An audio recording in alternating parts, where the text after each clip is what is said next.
안녕하십니까. 오늘 말씀은 계시록 14장 1절에서 20절 말씀을 읽겠습니다. 요절은 1절. 또 내가 보니 보라 어린 양이 시온산에 섰고 그와 함께 14만 4천이 서 있는데 그들의 이마에는 어린 양의 이름과 그 아버지의 이름을 쓴 것이 있더라. 이제 12장, 13장은 두 영과 두 짐승, 이 악의 축인 악의 삼위일체들이 하나님의 성도들을 박해하고 핍박하는 내용을 읽었습니다. 그러나 14장은 이 짐승표를 끝까지 받지 않는 믿음의 성도들이 얼마나 영광스러워지는지와 반대로 짐승표를 받은 자들이 얼마나 비참하게 몰락하고 심판받는지에 대해서 말씀하고 있습니다. 1절에서 5절은 짐승표를 받지 않는 자들이 하늘에서 하나님을 찬양하는 모습이 나오고 6절에서 13절은 천사가 하늘로 날아가면서 전하는 구속과 심판의 메시지, 경고와 복음을 전하고 있습니다. 14에서 20절은 드디어 마지막 때에 있을 두 추수 이야기가 나오고 있습니다. 1. 또 내가 보니 보라 어린 양이 시온산에 섰고 그와 함께 14만 4천이 서 있는데 그들의 이마에는 어린 양의 이름과 그 아버지의 이름이 쓴 것이 있더라. 그 요한이 땅의 일들을 봤을 때 답답하고 괴롭고 너무 힘들었는데 이제 또 하늘을 보니까 시온산에 어린 양이 딱 서 계시고 바로 옆에는 14만 4천이 서 있는 것입니다. 14만 4천은 7장에서 이렇게 봤듯이 숫자적인 14만 4천이 아니라 12지파, 12사도, 많은 수의 상징천, 이 곱하니까 14만 4천. 그러니까 많은 수가 그리스도의 보혈로 구속함을 받은 하나님의 소유된 백성을 이제 14만 4천이라고 하는 것입니다. 이들의 이마에는 어린 양의 이름이 기록되어 있고 또한 아버지의 이름이 써 있습니다. 그러니 이 14만 4천은 아버지 하나님께 속한 주의 거룩한 백성들인 것입니다. 이 내가 하늘에서 나는 소리를 들으니 맑은 물소리와도 같고 큰 우레소리와도 같은데 내가 들은 소리는 검문고 타는 자들이 그 검문고를 타는 것 같더라. 여기서 하늘에서 들리는 맑은 물소리는 시냇가에 흐르는 졸졸졸 물소리가 아니라 나이아가라처럼 무서울 정도로 어마어마한 폭포, 우렁찬 소리로 하나님의 권능과 위엄으로 모든 것을 압도하고 있다는 것을 상징합니다. 이 소리는 검은고의 찬양 소리와 같이 아름답고 조화롭게 울려 퍼지는 것입니다. 3. 새 노래 곧 우리 하나님께 올릴 찬송을 내 입에 두셨으니 많은 사람이 보고 두려워하여 여호와를 의지하리로다. 그래서 이 새 노래는 뉴라는 것보다 완전히 질적으로 퀄리티가 달라진 새 노래를 말을 하고 있습니다. 우리 시편 40장을 보면 다윗이 여호와를 기다리고 기다렸더니 간절히 많이 기다리는 가운데 그는 항상 사울에게 쫓겨다니고 헐벗고 또 굶주리고 죽을 고비를 수없이 넘기면서 기가 막힌 말이 안 되는 웅덩이와 수렁에 빠지고 고생이란 고생은 다 이렇게 했습니다. 그러면서 날마다 다윗이 눈물로 부르짖으면서 그 가운데서 쫓겨다녔습니다. 그런데 어느 날 하나님은 이런 다윗을 끌어내시고 그의 발을 반석 위에 두사 다윗의 걸음을 견고케 하셔서 완전히 상황이 바뀌어서 이 시편 40편을 새 노래로 노래하게 되는 것입니다. 그는 과거에 기도에도 또 참 응답이 없고 또 현실은 탄식이요 슬픔의 기도와 노래를 하는데 도대체 언제 나는 이 구덩이에서 벗어날 수 있습니까? 탄식과 슬픔의 눈물의 기도를 드렸습니다. 그러나 이제 하나님의 놀라운 구원을 은혜를 덧입고 이제 이 기가 막힌 웅덩이에서 건져내사 이 반석 위에 굳게 세우시니 이제 그의 심령의 새 노래가 터져 나오는 것입니다. 마찬가지로 7년 대환란 속에서 짐승표를 안 받고자 극심한 고통과 핍박 속에서도 참 죽으면 죽으리라 믿음으로 인내할 때 때가 되어서 주님께서 재림하셔서 우리를 건져주실 때 우리는 이런 감격의 눈물을 흘리면서 새 노래를 부르게 된다는 것입니다. 그런데 이 새 노래는 이 땅에서 구속함을 받은 14만 4천 밖에는 능히 이 노래를 배울 자가 없다는 것입니다. 이들은 어떤 자들입니까?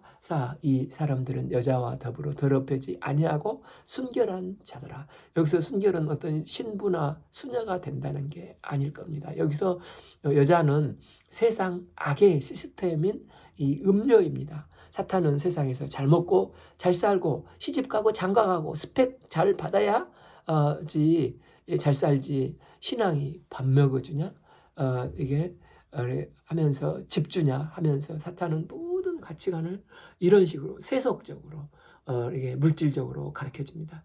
이게 바로 세상의 음녀 시스템입니다. 그런데 우리 교회도 알게 모르게 이런 신념 속에 그 속에만 속아서 넘어가 교회만 다닐 뿐 무늬만 좀 신자이지만 세상 사람들과 가치 기준이 하나도 다른 게 없이 똑같습니다. 그게 우리가 음녀에 타협한 것이라는 것입니다. 물론 우리는 물질적인 축복을 받아야 되고 건강해야 됩니다. 그러나 그것이 다가 아니라는 것입니다. 그러나 여기에 14만 4천은 그런 이 악한 이 음녀의 시스템과 더불어 살아가면서 더럽혀지지 아니하고 세상은 떡으로 사는 게 아니고 하나님의 말씀으로 사는 거야. 이렇게 세상의 빛과 소금의 역할을 감당했다는 것입니다. 이런 자들은 어떻습니까? 4b 어린 양이 어디로 인도하든지 따라가는 자며 사람 가운데 속량함을 받아 처음 익은 열매로 하나님과 어린 양에 속한 자들이니. 성경은 종종 주님을 이렇게 목자로 비유합니다. 또 요한복음 10장에 선한 목자 예수님, 또 시편 23편 1, 2절 봐보면 여호와는 나의 목자시니 내게 부족함이 없으리라. 그가 나를 푸른 밭에 누이시며 쉴 만한 물가로 인도하시는도다. 그런데 우리 주님은 우리를 늘 이렇게 탄탄대로로만 인도하시는 게 아니라 사망의 음침한 골짜기로도 인도하실 때가 있다는 것입니다. 왜냐하면 돌아가면 너무나 멀고 또 양떼들이 사나운 짐승을 만나거나 굶어 죽을 수가 있는 위험으로 노출될 수 있기 때문에 주님께서는 음침한 골짜기로 인도를 하시는 것입니다. 그러면 이 사망의 음침한 골짜기로도 목자 대신 여호와께서 특별히 신경 쓰셔서 이 길로 인도하시는 것입니다. 그러니 목자를 정말 신뢰하는 좋은 양은 아무리 힘들고 두려워도 마음이 안 들더라도 우리 목자가 이리로 인도하신 것은 뜻이 있을 거야 하고 목자를 절대적으로 믿고 그 인도하심을 따라 어디든지 좋은 데나 사망의 음침한 골짜기라도 괴로운 인생길을 따라가는 것입니다. 그래서 14만 4천에 들어가는 자들은 이 어린 양이 어디로 인도하시든지 목자의 선한 주권을 전적으로 신뢰하고 따라가는 자라는 것입니다.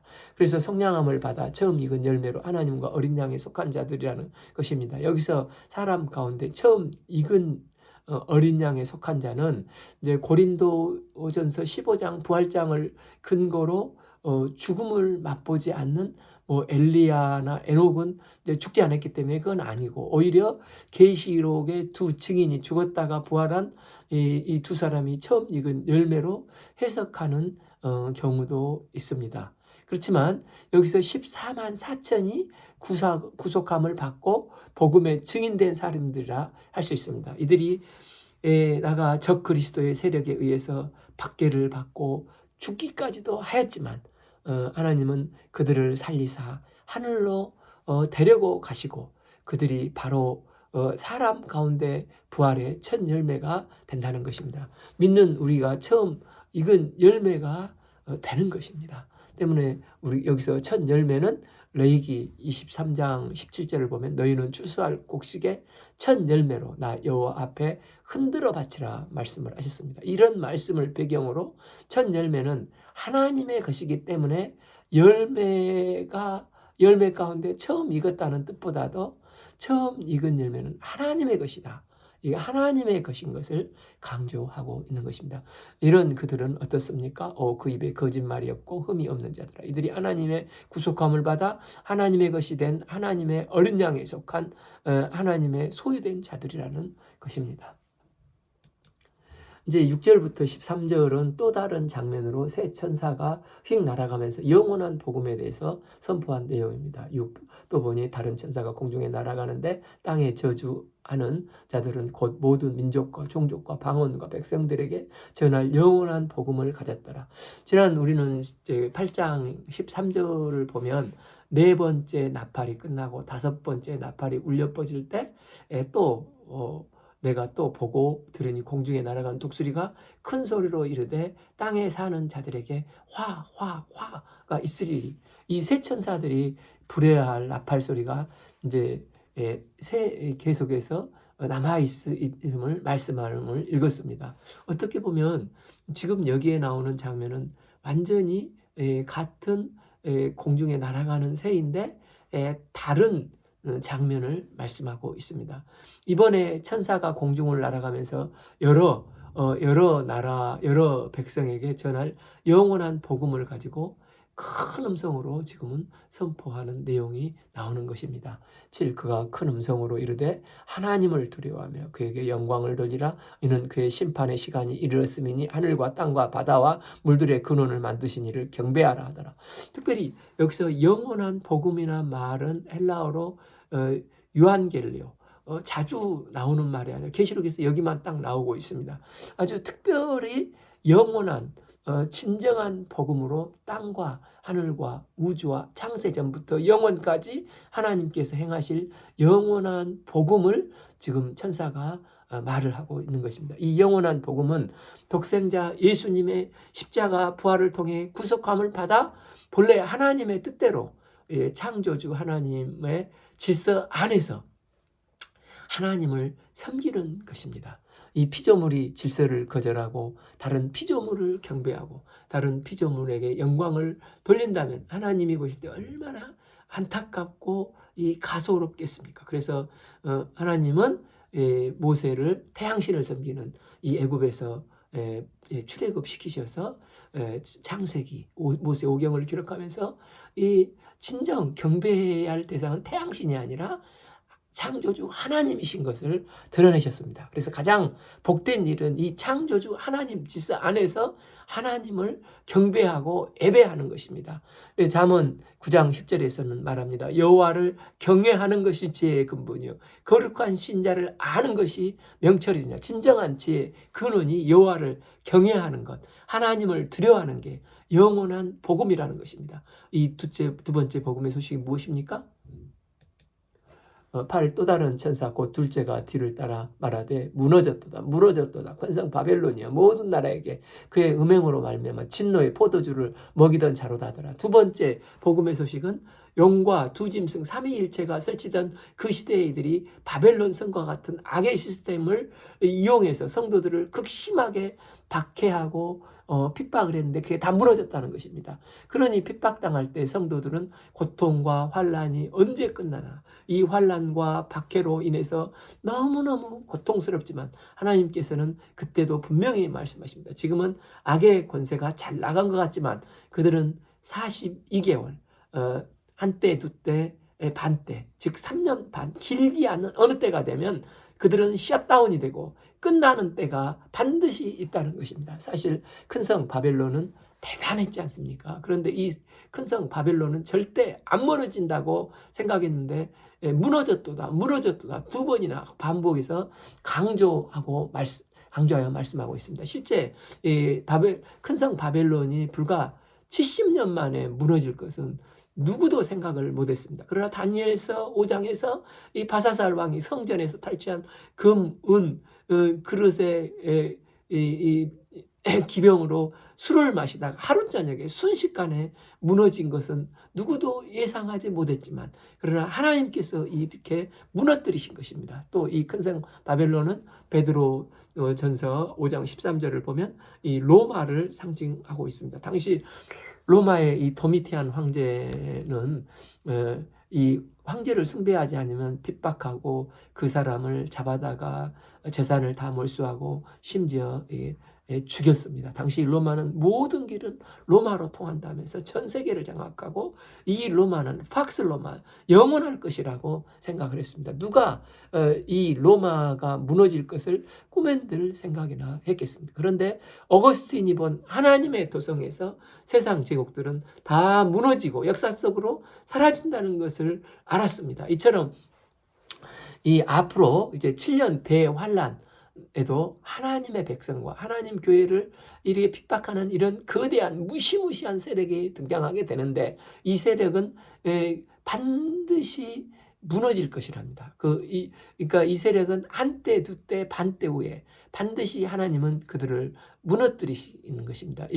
그런데 이 자들은 왜 무너집니까? 그의 음행으로 말미암아 진노의 포도주를 먹이던 자로다. 여기서 진노의 포도주는 음행으로 사람들을 취하게 만드는 것입니다. 영원한 복음은 하나님 경외와 하나님 영광을 돌리는 것인데 사탄은 미혹하여 거짓말하며 야, 너 하나님 경외하고 영광 돌린다고 해서 복될 줄 아니? 그런 거 없다. 여기서는 그저 맛있고 즐기고 좋은 것 먹고 좋은 것 구경하다. 이런 좋은 집에서 사는 게 최고야. 이렇게 미혹하고 또 쾌락으로 미혹을 합니다. 많은 사람들이 이런 거짓된 포도주 잔을 기웃거리다가 해롱해롱 그걸 마시고 하다가 판단력이 흐려져서 정말 하나님께 영광 돌리고 경외하는 게 복된데 그 귀한 인생을 다 이런데 허랑방탕하게 쓰다가 영원히 참 추악하고 더러운 것에 푹 빠져 헤어나지 못하가 허비해버리고 영원한 멸망길에 빠져드는 것입니다. 바로 이것 때문에 하나님이 심판하시겠다는 것입니다. 세상에서 우리가 의지할 분은 오직 주님밖에 없습니다. 하나님을 경외하고 그분을 예배하고 그분께 영광 돌리는 것이 진정한 영원한 복입니다. 이제 세 번째 천사는 또 9절 다른 천사고 세 번째가 그가 뒤를 따라 큰 음성으로 이르되 만일 누구든지 짐승과 그의 우상에 경배하고 이마에게나 손에 표를 받으면 최후의 심판 전에 마지막 때가 되면 짐승의 고난이 대단해지는 것입니다. 불을 내뿜기도 하고 벽같이 붙어있는 우상에서 말을 하기도 하며 대단한 이적을 행합니다. 그런데다가 사람들에게 짐승표를 받게 해서 안 받은 자는 경제적으로 모든 매매를 통제해서 아무것도 할 수 없는 상황으로 만들어버립니다. 19도 하나님의 진노의 포도주를 마시리니 그 진노의 잔에 섞인 것이 없이 부은 포도주라 거룩한 천사들 앞과 어린 양 앞에서 불과 유황으로 고난을 받으리니 그런 자도 하나님의 진노의 진노의 포도주를 다 마시게 된다는 것입니다. 이런 진노의 포도주는 포도주 도수가 막 10도, 막 15도가 아니라 이 진노의 도수가 100% 진노의 포도주인 것입니다. 이런 자들은 결국 거룩한 천사들과 어린 양 앞에서 불과 유황으로 고난과 심판을 받을 수밖에 없게 되는 것입니다. 10일 그 고난의 연기가 세세토록 올라가리로다 짐승과 그 우상에게 경배하고 그의 이름 표를 받은 자는 누구든지 밤낮 쉼을 얻지 못하리라 하더라. 이 고난의 연기가 세세토록 올라간다는 것입니다. 고난의 연기가 올라간다는 것은 앞에 불과 유황으로 고난을 받게 되면 머리털도 타고 몸이 막 그냥 그 냄새가 나고 그런데 죽지도 못하고 막 영원히 올라가니 얼마나 괴롭고 뜨거워. 이게 좀 그 부자 나사로 그 부자 감옥에서 지옥에서 이 서늘한 손가락에 한 방울만 주셔서 이렇게 하면서 괴로워 소리를 지르는 것입니다. 12성도들의 인내가 여기 있나니 그들은 하나님의 계명과 예수에 대한 믿음을 지킨 자라. 이 말씀은 짐승표를 안 받고 짐승의 미혹을 안 받고 짐승의 핍박 속에서도 굴하지 않고 믿음으로 이긴 자들을 말합니다. 짐승이 막 괴롭히고 순교를 당했지 않습니까? 그렇게 당했으면 이 사람이 비참한 거 보일 수가 있지만, 그러나 죽은 자들은 짐승이 괴롭힐 때 제한된 잠시 잠깐이지만 그야말로 지렁이같이 아주 미천한 존재가 되어 짓밟히고 박해받고 환난을 당하며 인간 이하로 취급받다가 죽었습니다. 이렇게 보면 패배자같이 보입니다. 그러나 그들이 끝까지 행한 일, 짐승의 위협과 공갈 속에서도 나는 결코 주님을 배반할 수가 없어. 죽으면 죽으리라. 이를 악물고 믿음으로 인내하며 참았습니다. 심지어 에베소 교회에 화형당한 폴리캅 같은 경우는 주께서 나를 한 번도 부인하지 않았는데 내가 어찌 주님을 배반하랴. 또 일제시대에 신사참배하라는 그에게 주기철 목사님은 못으로 이렇게 박혀져 있는 길을, 그 위를 지나가면서 순교의 길을 갔습니다. 순교의 길을 통해서 주님을 자기 부인, 자기 십자가를 지고 인내하며 믿음의 주요 온전케 하신 예수님을 끝까지 따른 것입니다. 또 13, 내가 들으니 하늘의 음성이 나서 이르되 기록하라. 지금 이후로 주 안에서 죽은 자들은 복이 있도다 하시며 성령이 이르시되 그러하다. 그들이 수고를 그치리니 쉬리니 이는 그들의 행한 일이 따름이라 하시더라. 이 말씀은 짐승표를 안 받고 짐승의 미혹을 안 받고 짐승의 핍박에도 믿음으로 끝까지 이긴 자들, 그러다가 짐승의 괴롭힘으로 순교를 당하기까지 했던 자들, 이런 자들은 개한적인 이런 괴로움은 당했지만은 그야말로 참 이제 미천한 존재가 되었지만, 그러나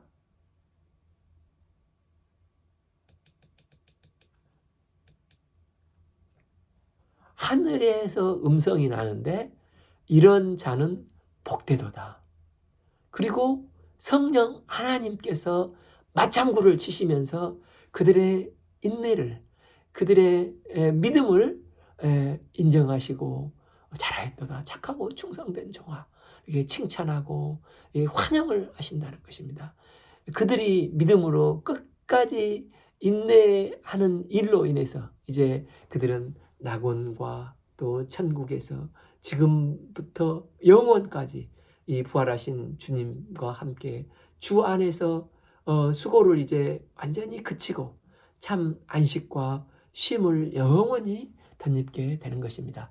이제 14절, 20절은 계시록을 읽으면서 두 추수에 대한 내용으로 첫 번째 추수에 대한 내용이 이제 나옵니다. 14, 또 보니 흰 구름이 있고 구름 위에 인자 같은 이가 앉으셨는데 그 머리에는 금 면류관이 있고 그 손에 예리한 낫을 가졌더라. 우리는 보통 추수할 때 알곡과 가라지, 쭉정이를 추수를 합니다. 그래서 이 첫 번째 추수는 이 알곡 추수를 한다는 것입니다. 끝까지 믿음으로 인내하며 짐승표를 안 받고 하나님의 인을 받은 자들로 하나님께 소유된 자들이 이제 알곡입니다. 여기서 인자 같은 이이신 예수님은 이 초림 때는 말구유로 연약한 한 아기의 존재로 이 땅에 오셔서 하나님의 어린 양이 되셔서 십자가에 죽으시고 부활하셔서 우리를 구속하시고 복음을 완성하셔서 새롭고 산 길을 예비하셨습니다. 그래서 그러나 이제 십자가에 죽으시고 부활하신 예수님께서 하늘 보좌에 앉으셔서 이제 참대 주님 이 땅에 새로 이렇게 오실 때 이 좀 하나님께서는 부활하셨을 때 참 하늘과 땅의 모든 권세를 그분에게 주셨습니다. 예수님은 하늘 보좌 우편에 앉아 계시다가 하나님의 때 이 땅에 심판하러 다시 재림하실 때 이제 승리와 영광의 모습인 이 흰 구름을 타고 오신다는 것입니다. 이때 부활의 예수님은 금 면류관을 쓰시고 이 권세를 상징하죠. 손에 심판 또 추수를 한다는 것입니다. 이 낫으로 이 세상에 뿌리를 받고 하나님이 기뻐하시는 열매 맺는 이 알곡들을 친히 참 걷어들이면서 추수를 하셔서 공중으로 들려 올라가신다는 것입니다. 그 계시록 12장 13절을 봤을 때 용이 자기 땅으로 내쫓긴 것을 보고 남자가 낳은 여자를 박해한지라 했습니다. 여기서 말하는 남자는 메시아로 그 메시아를 낳을 여자는 구약 교회를 상징한다고 했습니다. 이 여자가 용에게 핍박을 받을 때 광야로 피한 장면을 상징적으로 설명해주고 있는데, 여자가 피할 때 큰 독수리의 두 날개를 받아서 피했습니다. 하나님은 이스라엘 백성을 애굽의 노예된 삶에서 구속하셔서 광야에서 독수리 날개로 업어 보호하시고 인도하시고 제사장 나라가 되길 소망하며 거룩한 백성이 되길 소망하며 훈련을 하셨습니다. 그 여자가 마침내 때가 되어 남자를 낳았고, 그 메시아 예수 그리스도께서 십자가와 부활의 복음을 완성하셔서 이 반석 위에 신약교회가 세워졌습니다. 그래서 이 용은 이 신약교회를 또 계속해서 핍박을 한 것입니다. 그리고 최후의 대환란이 다가올수록 용의 그 핍박은 더욱 교회를 향한 핍박은 갖은 방법으로 미혹하고 핍박을 가하는 것입니다. 그러나 하나님께서는 주의 몸된 교회를 이것은 내 소유야, 이게 인치시고 측량하셨기 때문에 하나님은 말씀과 성령으로 늘 보호해 주시는 것입니다. 사탄은 부적경에 들어갈 날이 얼마 안 남았고, 하나님께 결정적인, 그래서 타격을 주고자 3년 반 교회를 막 파멸시키려고 물을 강같이 일시에 막 토해내면서 다 떠내려고 하도록 갖은 핍박을 하며 666으로 위협하며 교회를 망가뜨리기 위해서 최후의 맹렬한 공격을 하는 것입니다. 이때 하나님께서 어떻게 하십니까? 12장 16절을 보면 땅이 여자를 도와 그 입을 벌려 용의 입에서 토한 강물을 삼키니, 그 물이 교회에 맹렬하게 몰려올 때 하나님은 그 물이 더 이상 교회에 밀려오지 못하게 땅이 삼키게 하시면서 더 이상 사탄이 여자를 공격할 수 없게 하신다는 것입니다.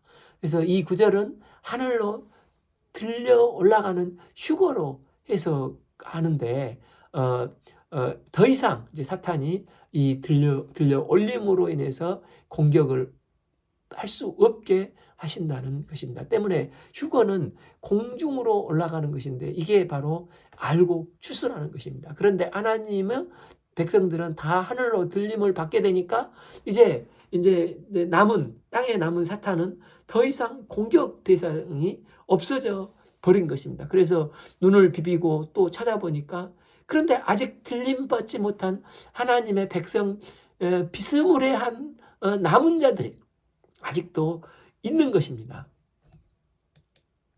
12장 17절, 용이 여자에게 분노하여 돌아가서 그 여자의 남은 자손 곧 하나님의 계명을 지키며 예수의 증거를 가진 자들과 더불어 싸우려고 바다 위에 섰더라.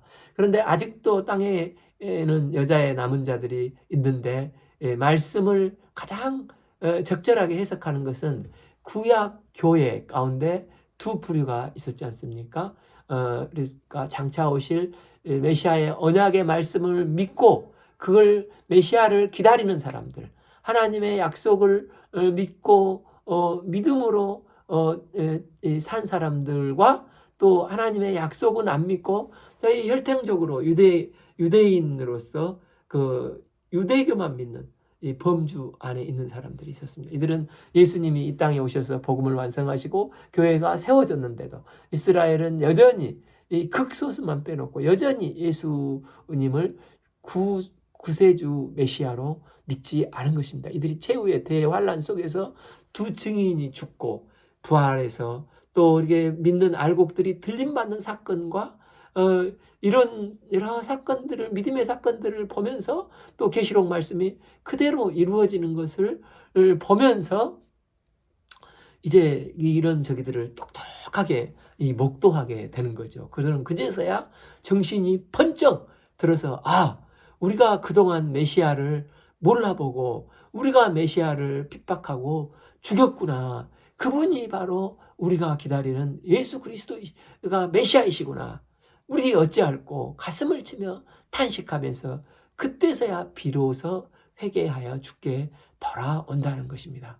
또한 그동안 교회를 다니기는 다녔는데 전혀 그리스도의 신부로서 준비가 안 된 마당만 밟는 이방인들, 한 부류의 쭉정이들이 또 남아있는 것입니다.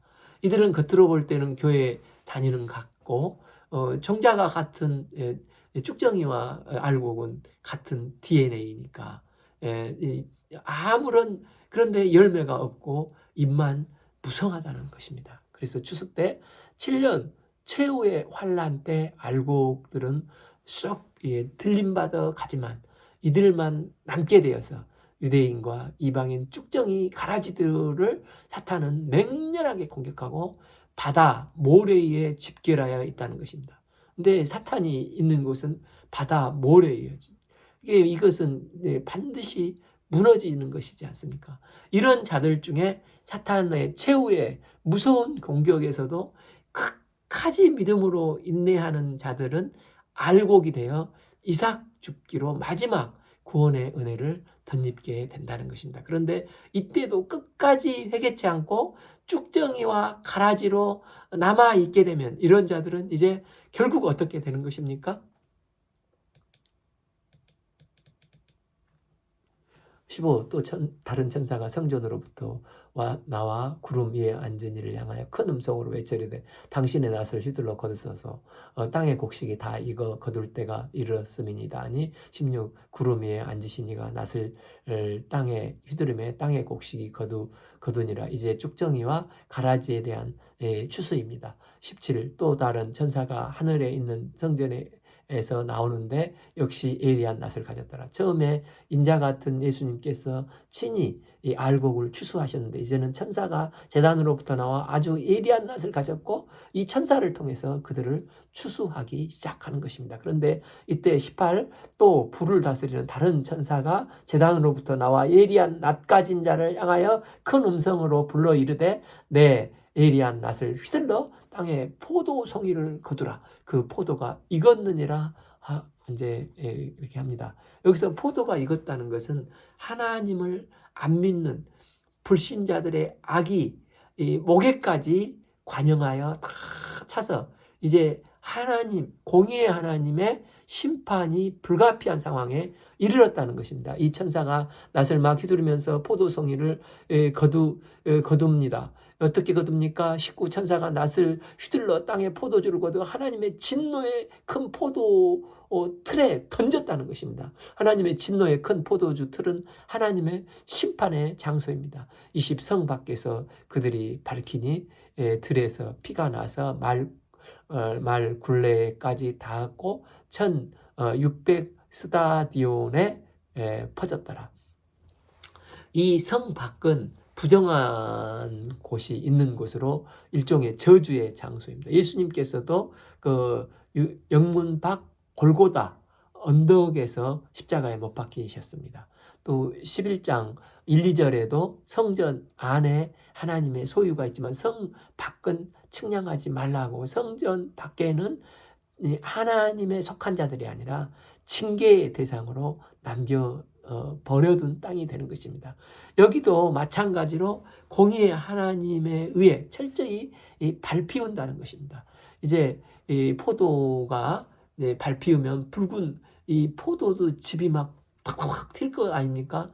이게 상징적인데 하나님께서 악한 자, 불신자를 심판하셔서 발로 밟으시면 피가 막 튀어나와서 밟은 분의 옷에 막 묻는다는 것입니다. 그런데 이런 이미지가 요엘에서 3장 12, 14절에 나옵니다. 요엘이 마지막 때 심판을 멀리서 바라봤습니다.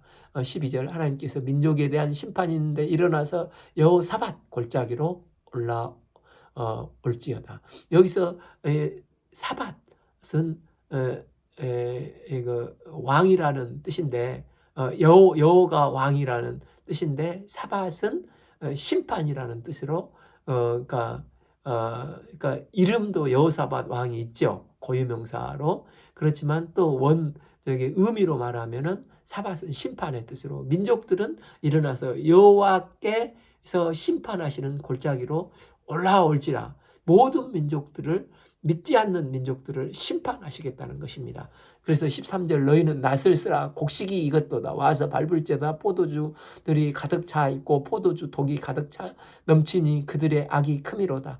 14 사람이 많으며 심판의 골짜기에 사람이 많으며 심판의 골짜기에 여호와의 날이 가까우미로다. 요엘이 이미 이렇게 예언을 했습니다. 민족 가운데서 알곡들은 이미 추수되었고 이제 남은 것은 가라지와 쭉정인데 이 공의의 하나님께서 천사들을 보내셔서 이들을 밟으시는 것입니다. 그러니까 예수님께서도 공생의 기간 마태복음 그 13장에 이제서 이 말씀을 하셨습니다. 이 40절 그런즉 가라지를 거두어 불에 사르는 것 같이 세상 끝때도 이러하리라. 그때 의인들은 자기 아버지의 날에서 해같이 빛나리라. 그러니까 그때 무서운 심판을 하시게 된다는 것입니다. 여기서 본문처럼 이 밟은 심판도 있지만 또 이게 그 불심판으로도 심판을 하십니다. 그런데 이 심판을 하시는데 생소한 내용이 한 가지가 나오지 않습니까? 20절 하반부를 보면 틀에서 피가 나서 말 굴레까지 닿았고 1600 스타디온에 퍼졌더라. 성 밖에서 포도주 틀이 밟히면 포도주 즙이 쏟아져 나오는데 이게 1600 스타디온에 퍼졌다는 것입니다. 그래서 말 제갈에서 이 말굽까지 보통 길이가 1.5m, 6m, 1.56 되는데 여기서 스타디온은 오늘날 스타디움을 말을 합니다. 그러니까 상암모 스타디움이나 잠실 스타디움 이게 운동 경기장이지 않습니까? 그 즙이 이 스타디움에 차 올라와서 높이가 1.5m가 되는데 그러니까 이 스타디움이 이 1600개의 스타디움 분량에 가득 찼다는 것입니다.